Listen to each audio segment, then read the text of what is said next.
তো আজকে একটা ইন্টারেস্টিং ম্যাথ প্রবলেম নিয়ে আলোচনা করব। তো এই প্রবলেমটা শুরু করার আগে একটা ঘটনা শেয়ার করি।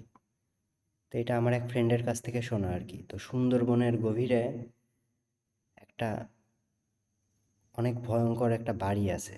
তো সেই বাড়ির নিচ নিচ দিয়ে নাকি রাত 12টার পর গেলেই মাথার উপরে ডিম পড়ে। তো এটা সত্য নাকি জানি না, তোমরা সুন্দরবন গিয়ে থাকলে কেউ জানাতে পারো। তো দেখো, তো মনে করো একটা ভূত আছে, সে মাথায় ডিম ফেলে। এখন এই লোকটার উচ্চতা মনে করো 3 মিটার, লোকটা মনে করো 5 মিটার/সেকেন্ড বেগে যায়, হাঁটে। তখন ভূত তো ক্যালকুলেশন করতে হবে ভূতটাকে, যে ঠিক বিল্ডিং থেকে কত দূরত্বে থাকলে এই ডিমটাকে ছেড়ে দেওয়া উচিত, যাতে ডিমটা টুপ করে লোকটার মাথায় পড়ে। অর্থাৎ ডিমটা যখন এখানে আসবে, লোকটা যেন ঠিক সেই মুহূর্তে এই জায়গাটায় থাকে। এমন যাতে না হয় যে লোকটা আগে চলে গেল, তারপরে ডিমটা পড়ে গেল, বা ডিমটা আগেই মাটিতে পড়ে গেল, লোকটা আগেই থাকলো। তো ভূতের কাজ হচ্ছে যে ঠিক লোকটার মাথার উপরেই ডিমটাকে ফেলা।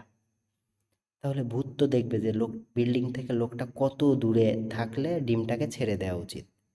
তাহলে এখন বের করো যে বিল্ডিং থেকে ঠিক কতটা দূরত্বে থাকলে, অর্থাৎ এক্স এর মান কত,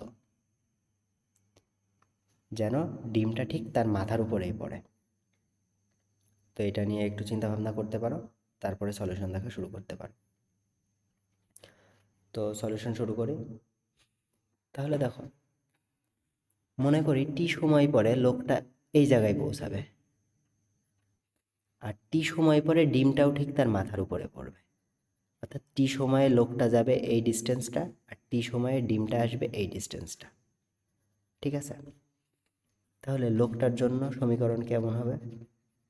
এই লোকটার জন্য এখন লোকটার বেগ কত? 5 মিটার/সেকেন্ড, সমবেগ।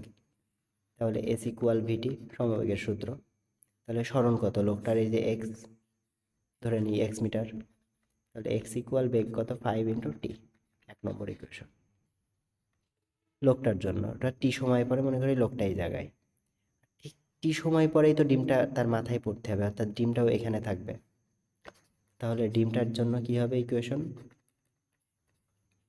দেখো, ইকুয়েশন বের করার ক্ষেত্রে একটা দিককে পজিটিভ একটা দিককে নেগেটিভ ধরি। মনে করি নিচের দিকটা পজিটিভ, উপরের দিকটা নেগেটিভ। তোমরা চাইলে উল্টাও ধরতে পারো, যে নিচের দিকটা নেগেটিভ, উপরের দিকটা পজিটিভ। এটাও ধরতে পারো, কোনো প্রবলেম নেই।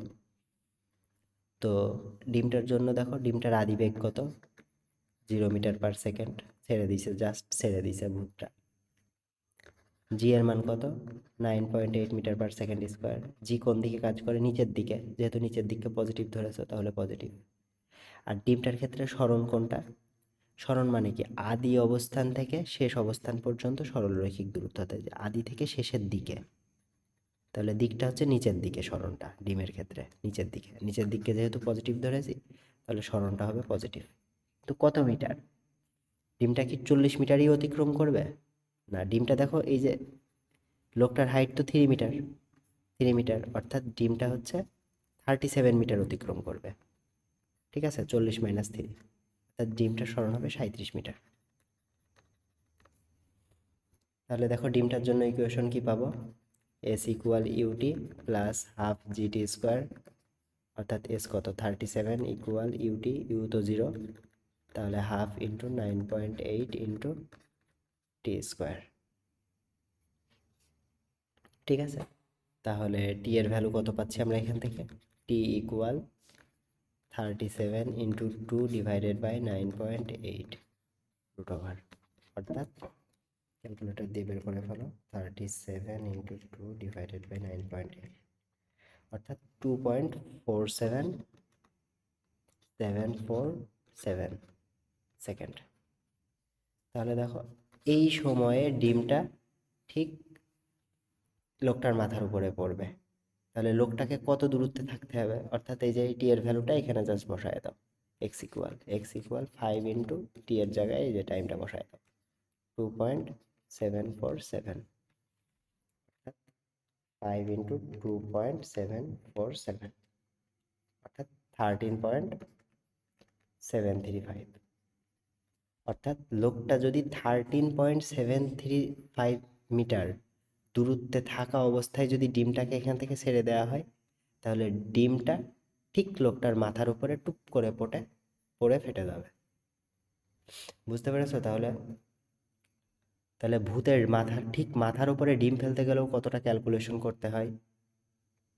তাহলে এখান থেকে আমরা কি বুঝতে পারছি যে ভূতদেরও ফিজিক্স পড়া লাগে। কেমন? Thank you.